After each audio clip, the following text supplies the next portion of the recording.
Hello and welcome to today's Career Month program. My name is Adam Sylvain, and I work with the Alumni Career Development Team here at the University of Chicago in Hyde Park.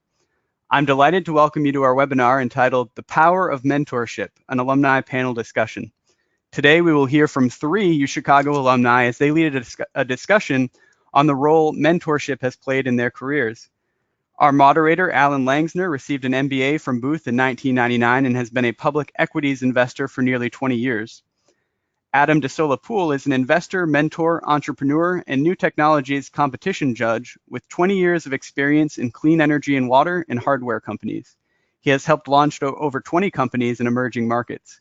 And Kapil Chowdhury is the founder and CEO of Recommend Me, a platform for consumers to get upgraded at their favorite restaurants and share favorites with friends.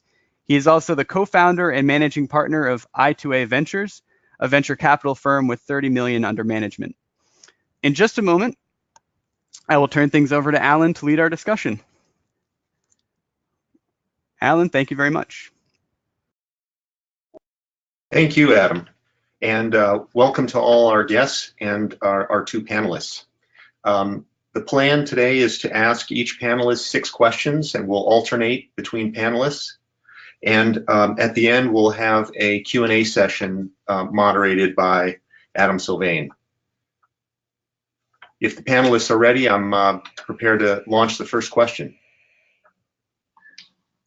Question 1, describe your current role and the path you took to get there after graduating from the University of Chicago. Kapil, why don't we start with you? Thank you. Thank you. Can everyone hear me okay? Yep.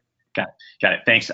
So as Adam had mentioned, I'm the founder of a company called Recommend Me. It's a platform for for consumers to get upgrades at their favorite restaurants. We call upgrades as complimentary food, drinks, and priority reservations. And I've been running this for a couple of years now. Prior to that, and I still oversee a venture capital fund, and I've been overseeing that and managing it for 12 years now. So it's a long time going.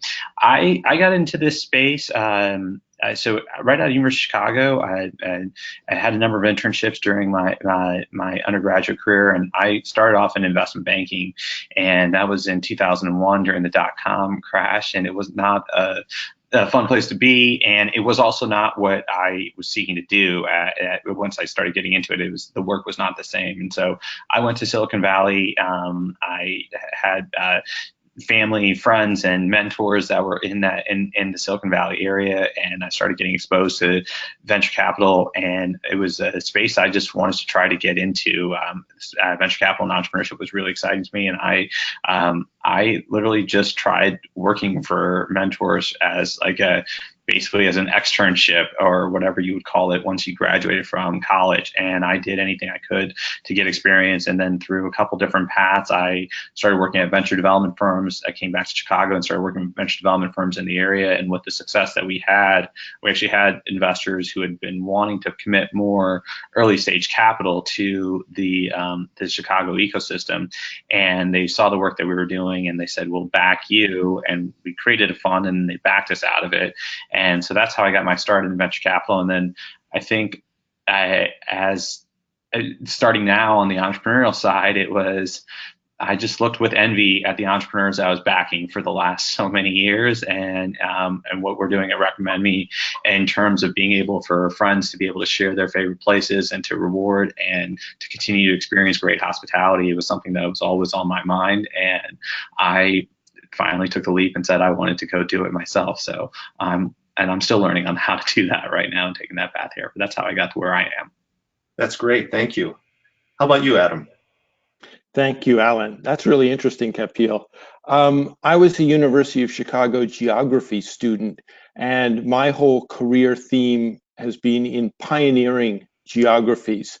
When I graduated from U of C in 1981, which was a long time ago, Kapil is a much younger guy than I am. When I graduated in 1981 with a degree in geography, nobody wanted to hire geographers other than the CIA, who wanted our map reading skills. I didn't want to be in the CIA. So I joined the Industrial Bank of Japan, which was, when I say pioneering geographies, these are things like New York or Bangkok. The IBJ was opening up its very first office in America. And so I said, I'll join your startup team. And it was great fun. And the salary was crap. And I took a big risk that I wouldn't fit with the Japanese, but it all worked out very well. After that, I did business school, then I did Solomon Brothers in investment banking. There too, I volunteered to go out and open up their Bangkok office. It wasn't a pioneering job in the sense of a startup, but it was a startup for Solomon, just like it had been a startup for IBJ. And that gave me lots more room to roam through the organization to create my own agenda. And it was really fun. After that, I joined the EBRD, which was the European Bank for Reconstruction and Development, to inaugurate their banking operation in Warsaw, Poland. So that was my banking career. Then I became a line operations guy because the Polish government asked me to manage 34 companies on their behalf. And after doing that turnaround and sale work, I set up a VC fund. And I actually set up 3 VC funds that did clean tech. And like Kapil, the entrepreneurship side of VC is really a lot more fun to me than the financial spreadsheet side of it. And so I actually started 20 different clean tech companies in Central Europe, from hiring the first guy in and putting the first money in. Often I was the CEO for 6 to 12 months, and then I'd step back and let the local team take over.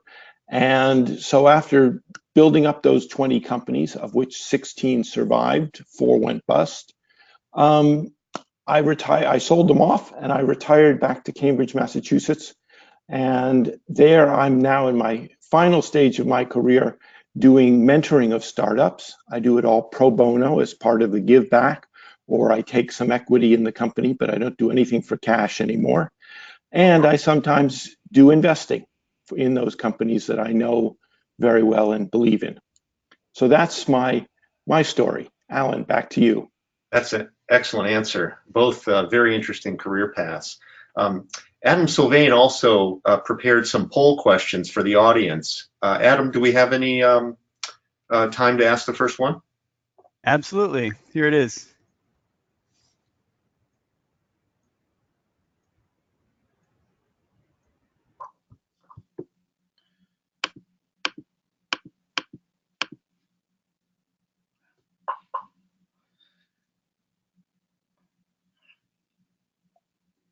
This first question, how would you describe your current career position?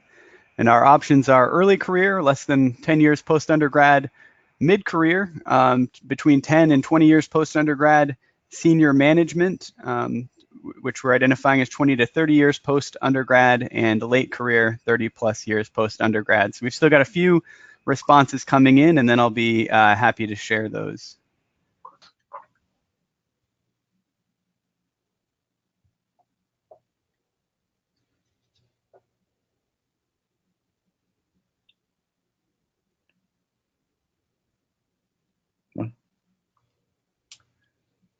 I can share our poll results now. So we, among our attendees, we have 7% who are early career, less than 10 years post-undergrad.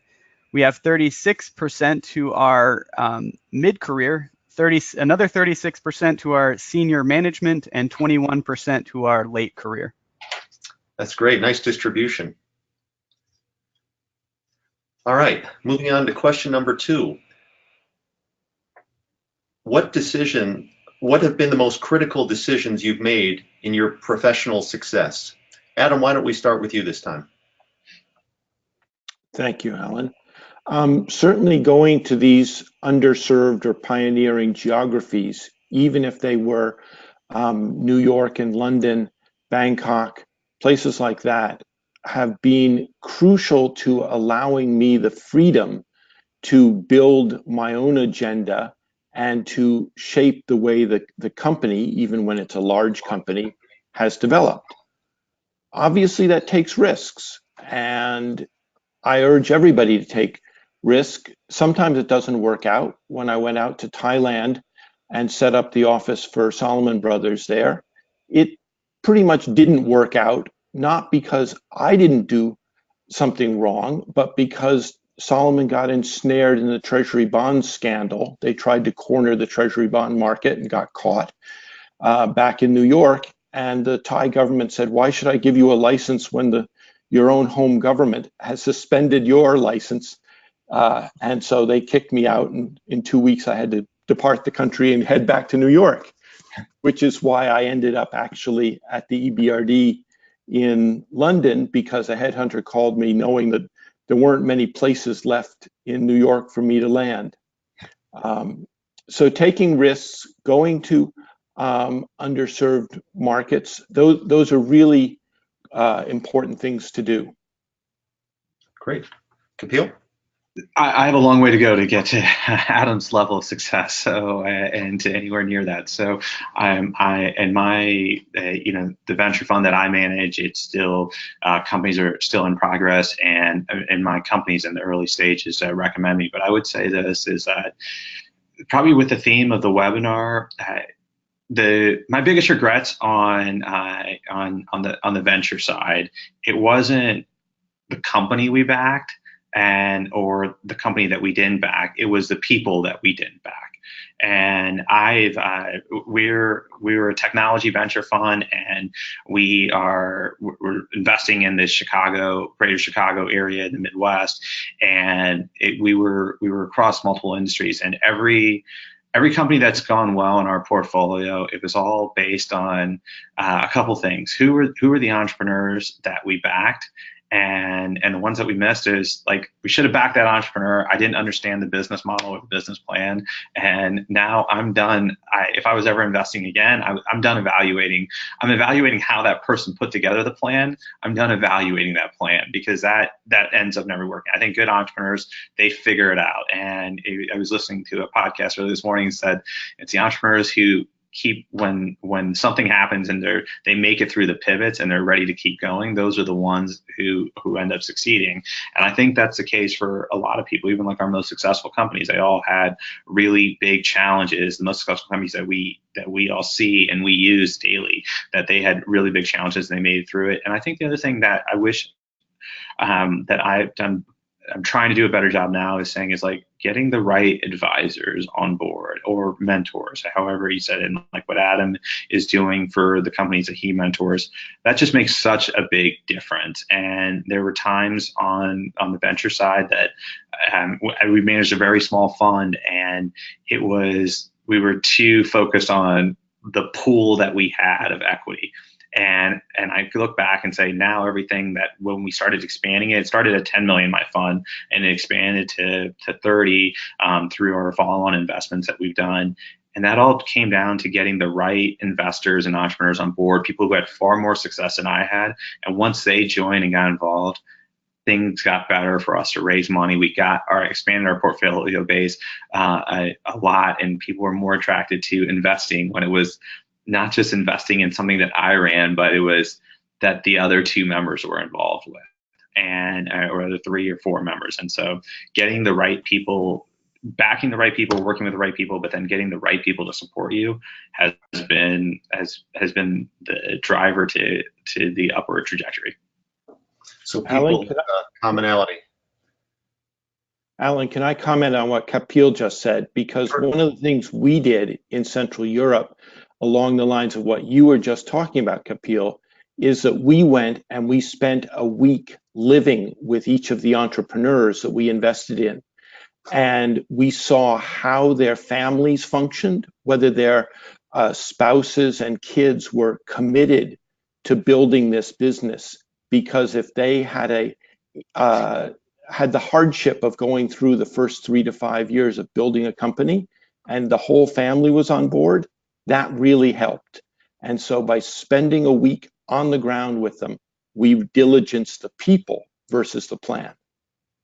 I think that's phenomenal. I mean, I think that one of the spending a week is amazing, and spending the time doing that. And I think larger funds and private equity firms have done that because they're taking a control stake.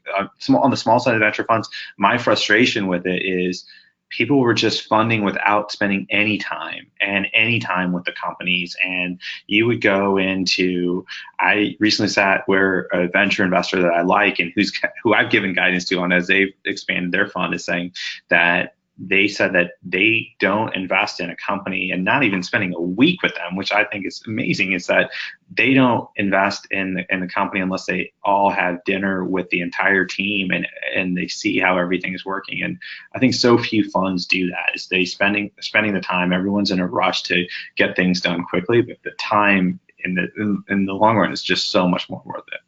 That's a great point. All right, our third question.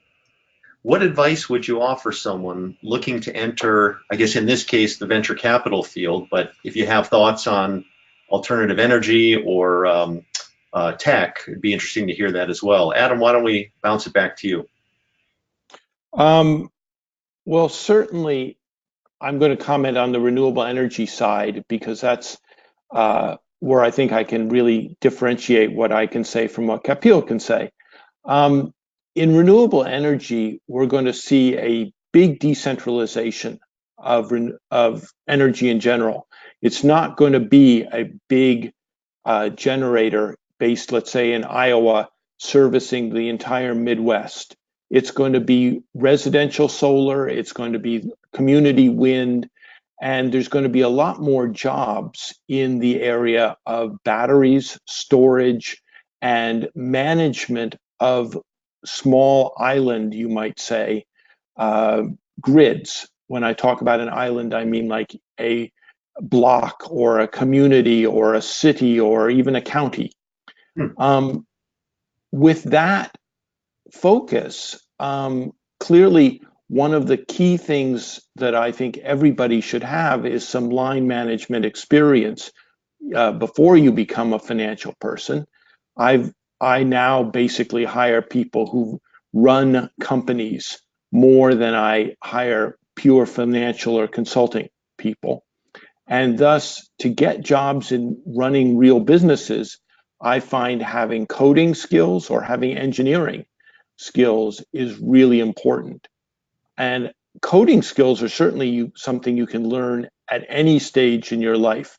My 76-year-old brother just went through a coding course at age 75 and got hired by John Bogle's Vanguard group to be one of their people implementing an entirely new web system. So wow. he knew nothing about coding. And so I strongly urge everybody to have some coding skills in their background. Kapil? Yeah, I speaking to the renewable energy side, I talked about coding, and I would say on the technology side, absolutely on the coding side. I tell people all the time when they say, what's the difference between running a venture fund and running a company? I said, there's so many differences. And running a company, I feel running a venture fund, as Adam has done with starting a fund, there's a lot of things that you have to do. And you're doing so many things, and you have to constantly work with other people that you still do with on the entrepreneurial side, but you're kind of scattered. And on the venture fund side, I could pick everything up. I ran all of our legal, all of our financial, all of our accounting, everything. That's what I did. And my biggest regret, and now hearing Adam say this, is like, I'm in the weeds running everything of my company recommend me. And continuously, I keep looking at this and saying, it's like, when do I need to carve out the time to get on Code Academy and start learning, even if it's just front end web that I can do? And I'm now constantly on GitHub every day, and with seeing what my team members are producing, and then I'm going into that. I'm using Sketch, which is our design tool, and I'm getting way more functional. And I keep thinking about this all the time and saying, why didn't I know this? Why didn't I do this 12 years ago? I didn't even know the technology stack of like a lot of the companies I was investing in. And I know most of the other venture firms that we're investing with, they didn't know either. And why didn't I know? And this has like been the best exposure experience. And University of Chicago, credits to them. They have a great class at the undergrad where it's a coding boot camp. And I sat in it, or it's a class, but it's like a coding boot camp. And I sat in it for 4 weeks. It was the best insight that I've gotten into the process and showing everything about that. So one, I would absolutely echo that. If you're going to work at a technology startup, or work in that space, get exposed and get to know that. I think the UC's courses does it way better. I wish that course was offered online. I think that would be awesome for everyone to get exposure into the insight on that. I think getting into venture capital, I talked to a lot of people. So my experience was very non-traditional. I was in venture capital and I was essentially starting running my fund by the time I was 26. And I remember having a lot of peers say that like, oh, this is great. They wanted to get into the venture. And I always wanted to go. I had this opportunity where the opportunity to co-found a fund, and then I thought I was going to be there for a couple of years, and I ended up taking it over. And as Adam knows, venture funds are long lives. It's like you're there, you're stuck with it for better or worse with the venture fund. If I was guiding someone, I would have worked at a startup first. If you really want to get into venture capital, go work at a startup, and you don't have to. Even if you're going to work at a startup on a part-time basis, every startup is resource constrained. I have a lot of freelance people that are helping with different things, and people ask me, saying like, what do we do? Should I go work at this large company? Saying, well, if they have 500 to 1,000 employees, you're not going to get the exposure as it is as a startup.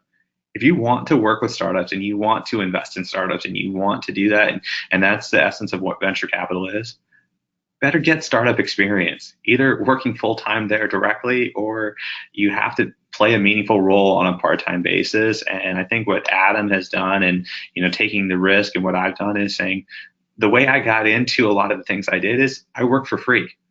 I worked for free when I was trying to get into space, and I would just try to do anything to get in there. And that's kind of showing it was risk and desire, where I think there's a lot of people who've gone in with sheer talent. I think that's hard to do in a very small space. You got to do something else. Those are great answers. Great answers. Okay. Shifting to our fourth question, how do you expect the venture capital industry and/or those in which you invest to change? Kapil, why don't we start with you? Yeah, I was going to listen to Adams first and see what he had to say. I think the venture capital industry, it's still, there's different shifts on like what size and what stage of the company. Now you see these mega funds that are coming in, and there's not as much.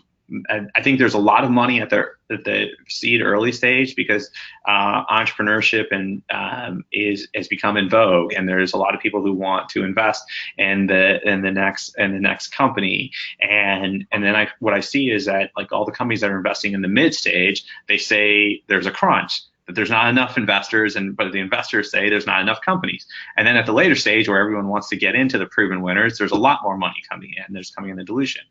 I tell people all the time, even in Chicago, where there's always a complaint about a lack of capital, I've been working with startups since 2002, in October of 2002. And I only remember one company that I thought should have gotten funded that didn't. Still to this day, that one company. And I think every good entrepreneur proves it. And I think I tell people all the time, they say like, when are you going to take? I have a small amount of funding that we've taken and recommend me, and we funded it on ourselves. I said, well, it's right when we're ready, and then we'll determine if I'm ready to be, if people are going to judge if that's being ready to back me, because I just think good entrepreneurs always figure out a way to do it. I don't think that ever changes. And I think that since the time from before venture capital, is like, people always invest in entrepreneurs who can take their product to market. It may not be the best product, but they have the best delivery to get to market and to get consumers on board, to get them going. And so I don't think that's changing. Those great answers. Adam? I think the venture capital industry is going to end up looking somewhat barbelled, like Kapil said. I think there's going to be a lot of smaller funds like Kapil's. My fund was 22 million euros, which was about $25 million. But it had a very narrow focus. I also think there's going to be giant funds, which really have too much money, I think, to be successful. I think Kapil's size funds can really be much more selective and focus on a niche and do that niche very well. But Kapil is the expert in that these days. So I want to talk about renewable energy. Renewable energy, as I mentioned just a moment ago, is going back to its roots. When Thomas Edison founded the electricity business, it was a generator per house or per block or per apartment building, and each building was self-sufficient. Eventually, it became neighborhoods, and in fact, Con Edison in Chicago was one of the industry leaders that started serving whole cities with a grid and a network. And then you started having very large power plants servicing whole states or multiple states. Now, with solar, wind, geothermal heat pumps, air heat pumps, we're getting back to each area, whether it's a house or a housing development, or even as in Chicago these days, Con Ed is still being an innovator. They've carved out one 10 block by 10 block area of the city as a self-sufficient node, you might say. Now, I'm in Boston, and I fully expect, when I grew up as a kid, the city of Cambridge, next door to Boston, had its own gas and electric company.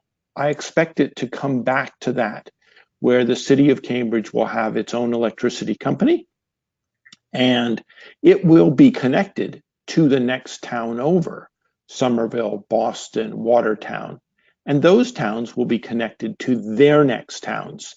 So in fact, there will be wires crossing America, but it will not be these giant, huge, centrally produced power plants sending big fat wires all the way to Boston from, let's say, Iowa.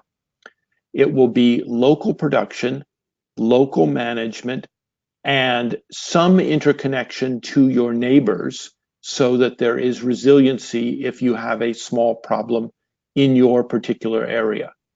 This means that there's a lot more job opportunities for people in the battery and storage area, because what is allowing this islanding, as we call it, to occur is that you can store power and store it economically. And also the management of this, whether it is the human management or the AI and software management that is required, because human beings are creatures of habit. And so, at 6 o'clock in the morning, the grid starts to have higher demand because people are waking up.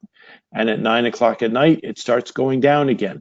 And so there's all these sorts of things that you need to program in to each part of this local island, whether at the household level or the university level. And by the way, universities and hospitals are wonderful, in essence, anchor tenants for these nodes because they have 24/7 demand. During the daytime, they have classroom or operating theater demand, and at nighttime, they've got all the bedroom demand. So those are the sorts of enterprises that actually are the anchors of this new structure of the electricity grid. And there will be lots of jobs in this decentralization. Thank you. So the whole economies of scale have come full circle then. Exactly. It's kind of like what happened to the telephone system when you introduced cellular towers. Yeah. But it's going to be, it's different, but it's analogous. Okay. Adam Sylvain, do you want to key up our next polling question, please? Absolutely. And yeah, we're going to start focusing a bit more on the mentorship question. So this next question, which I will launch now, why are you personally interested in mentorship? And our four options here I'd like to advance within my current company. I'd like to transition to a new job or career. I'd like to give back by mentoring a young professional, or I'd like to develop new skills or networking connections. We'll give folks just a few seconds to respond, and then I'll share out the results.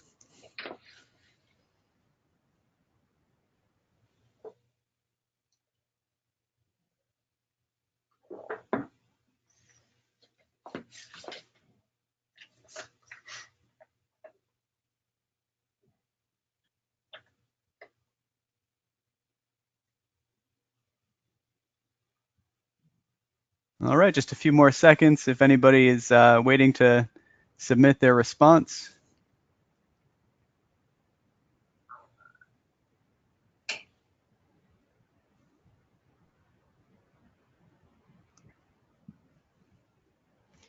All right, so it looks like we have 33% who would like to transition to a new job or career, 8% that would like to give back by mentoring a young professional, and 58% that would like to develop new skills or networking connections. So the only one that was lacking a response was those looking to advance within their current company.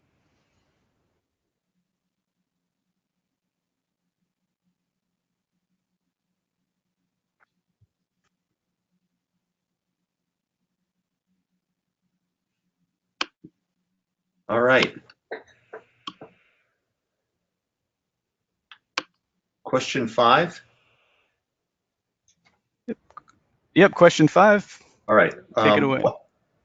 Adam, maybe we'll start with you on this one. What role have mentors and advisors played in your career path, and how did you connect with them?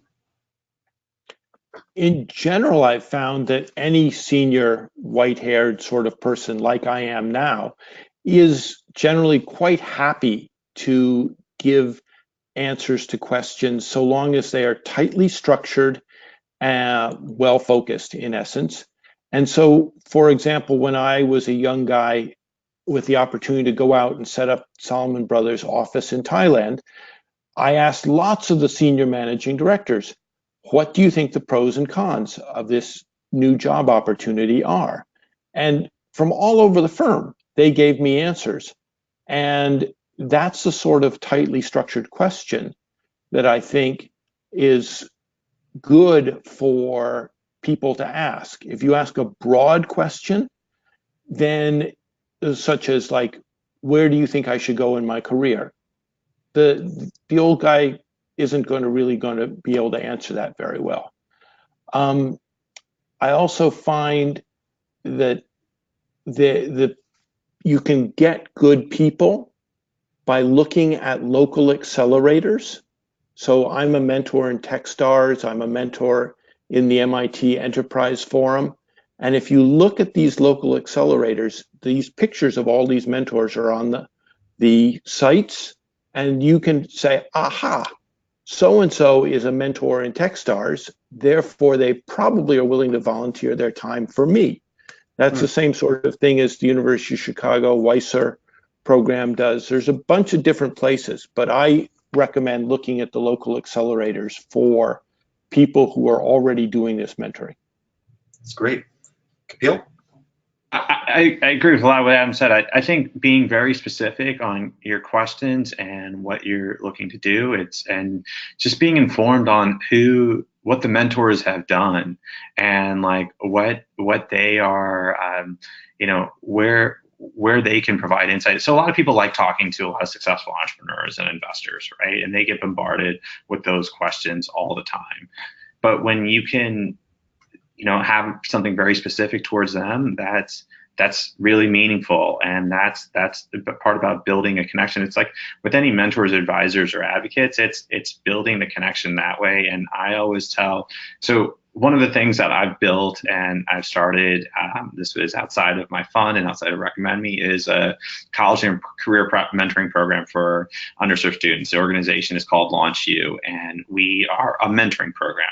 And I tell every year our mentees, they're underserved high school students, they're working with young professionals. And I'm also giving this feedback for the young professionals too, is to say, is when you have a mentor or advisor or an advocate, it's the best resource that I've ever had. And like, you know, there's it's the best resource I've ever had, just the doors that they can open and everything that's there. But I'm the one who's constantly reaching out to them. I'm always trying to figure out what's going on with them too, and what are the latest things that they're doing, just so I can keep up to date. And with any relationship, if like, you know, what they're doing is it's helping you get in the door. So whenever I see something about one of my advisors and investors, I'm always reaching out with just a note without even asking for anything, and just saying, you know, here's congratulations on this. And that's how you start building a rapport.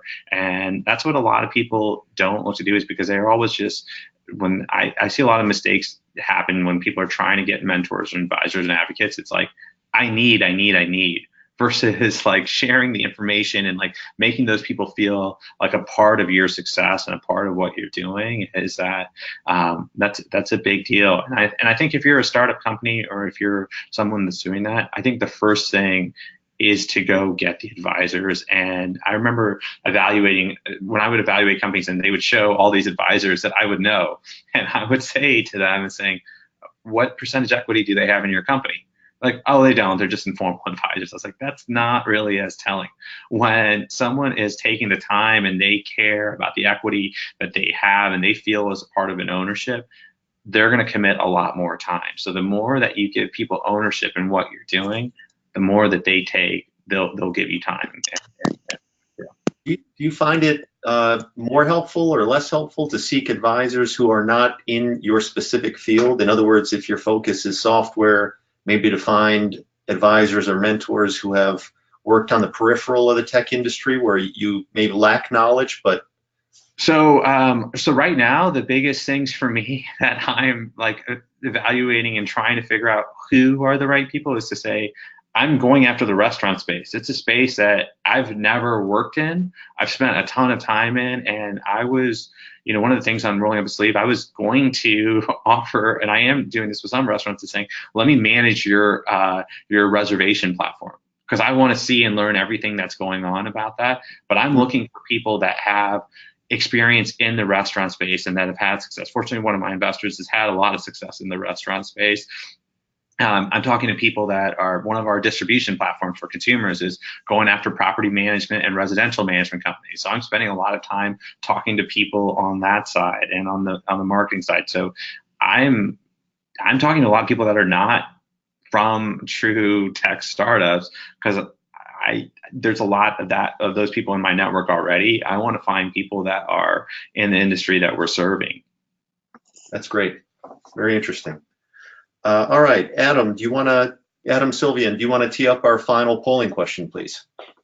Absolutely. So our last question, in what ways do you think mentorship can be beneficial in your career? First option is for exploring career options, moving up within an organization, giving back and sharing knowledge, strengthening professional skills, or all of the above. Give a few moments for folks to respond, and we can discuss.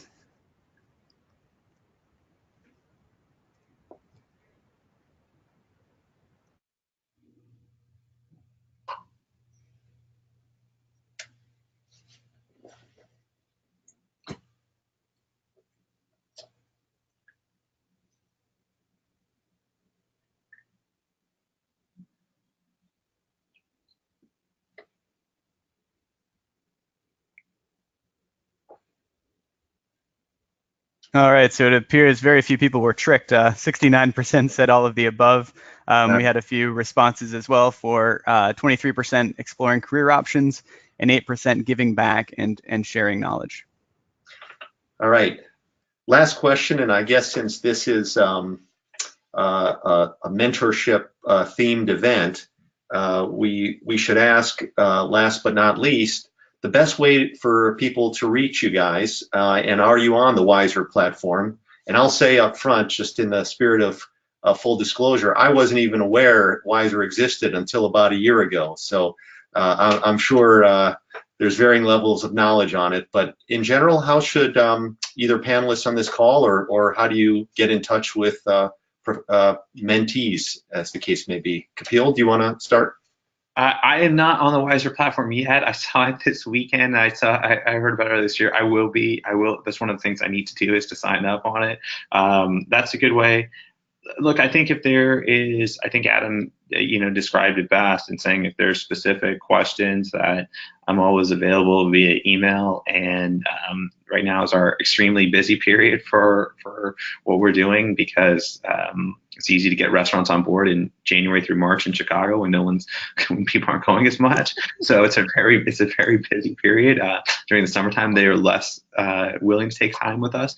But if it's via email, via LinkedIn, if it's questions, and that's great. And if there are specific questions, I'm always happy to address those. Great. Adam? I just learned about WISR through this call, so I'm on it now as of a couple of days ago, but LinkedIn is certainly the best way to find me from afar. I do a lot of traveling, so I'm going to be mentoring some companies in Micronesia next month, Australia the month after that, Portugal the month after that. So if you do happen to be international, I'm always happy to drop by your country and say hello and do some work.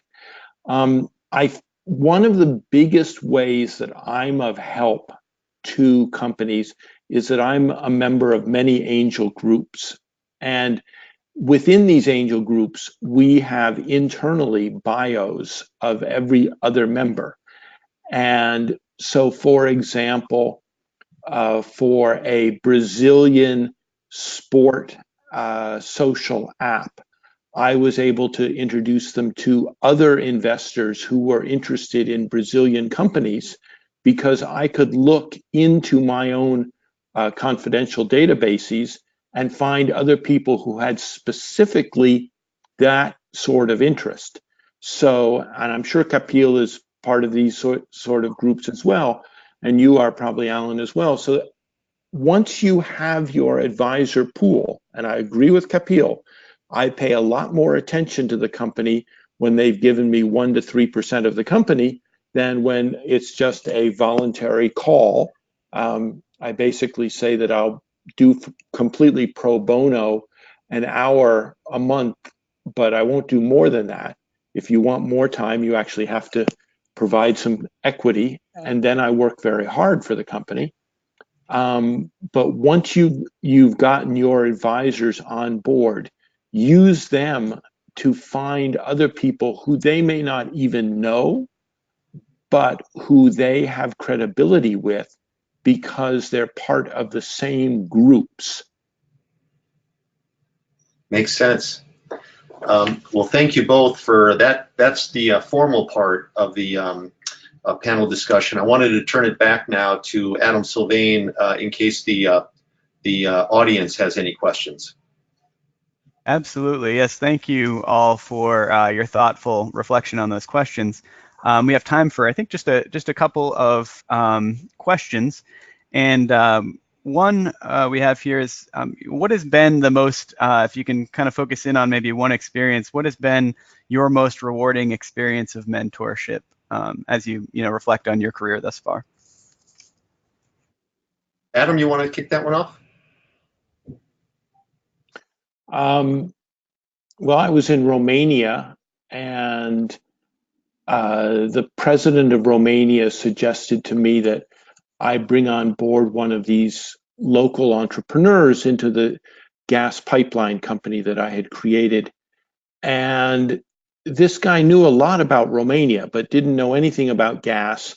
He actually had restaurants and hotels as his core investment.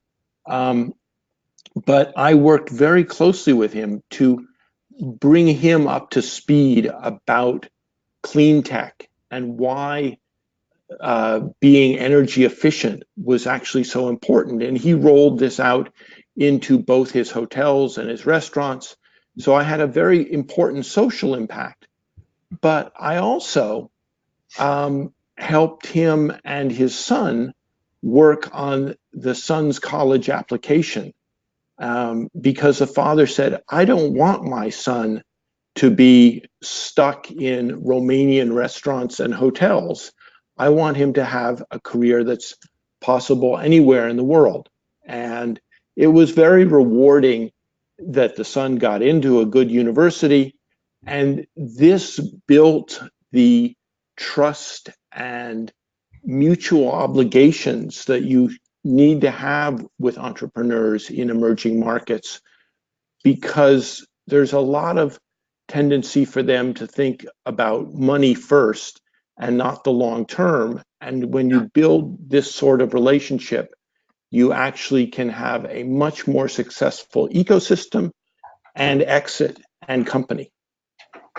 Great answer. Kapil? So I think for me, being a mentor, my most rewarding mentorship experiences have come through the organization that I briefly touched on, Launch You, which is our college and career prep. And those have been just even simple things of we're teaching high school seniors who's going to be first generation college graduates on how to interact with professionals and how to engage. And I've seen them when we taught them things on professionalism and networking, and they displayed it at our events where we had like our galas and our benefits. That was extremely rewarding on the mentorship side. For entrepreneurs, I'm still very early in my career, and like Adam's, I had a lot more success, and what he's able to provide people is so much higher than what I am. So I would have to defer that question to the entrepreneurs. I can speak on my side. What's been the most rewarding, where I've gotten the most reward out of from a mentor that's provided, is that I think that he is a mentor. He's one of my lead investors, and he's had success in the restaurant space, had success in multiple different things. And I would say this, I idolize what he's done, and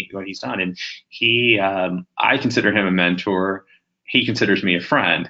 And I would say it's like, that is awesome that I qualified to be the friend. And I don't think he would ever say that he mentored me, but he kept investing he was a small $100,000 investor in our venture fund. Then when we were starting, he said, no experience, no track record, but I'll just support it.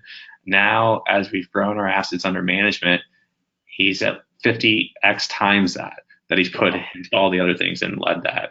And without his support and involvement, none of that would have happened. And that's a big deal. And that was, it wasn't something that I was just saying, like, let me plan strategically to get this. It was, here's someone who I wanted to get involved, and I kept doing it. And now every time, if I ever reach out via email or phone, I'll hear back that day. And that's rewarding every time, that when he'll take the time to do it. And I have another mentor the same way, who wrote my business school application, or my business school recommendation, not the application. He wrote my business school recommendation. And every time, like, now I'm friends with him. When I have drinks with him, it's like, he'll always be there. And if I reach out, I'll always hear from both. And sometimes they respond so fast. I'm like, it's not urgent, but they always do, just as I would to anyone that I'm mentoring as well. Great answers. Yeah. Adam, any more? Yeah, I'm going to turn the table on you, Alan. Last question. You mentioned you have some familiarity with WISR, at least in the past year. I was wondering if you could just talk a bit about your experience of the WISR platform and how it's been valuable to you. Sure. I am on the board, Boston board of the Chicago Alumni Association, and been working on it for about 1.5 years now. And one of the events we began, where Adam DeSolapool was the keynote, is a mentorship symposium. We had 5 panelists show up and talk about their careers. There was a person who's involved in politics, another in education, healthcare, tech, and so on, and then myself as a public equity investor. And I used WISR effectively to help me recruit the panelists, and also to offer my own services if anybody is interested in entering the public equity world, or just wants to talk about finance and financial services in general. I've been on the platform kind of since May of 2017 or so, and had a bunch of phone calls and coffee meetings after the symposium. We're going to run it again this year in Boston, sometime in May, and I think WISR, to me, is effectively LinkedIn for Chicago alums. And I think it's great that the school offers such a service. There's an automatic thing we all have in common. And it's been a lot of fun. Awesome. Well, thank you so much, Alan. And thank you to Adam and Kapil as well, and to everyone for attending today's call, and for being a part of this engaging discussion on mentorship and the impact it can have on your career. Our alumni career programming continues this week with a webinar you won't want to miss on Thursday, January 24th, titled The 5-Part Magic Formula to Land a Promotion. Please visit our events page at careers.uchicagoalumni.org for the most up-to-date schedule of events. Take care, everyone, and have a great rest of your day. Thank you. Thank you.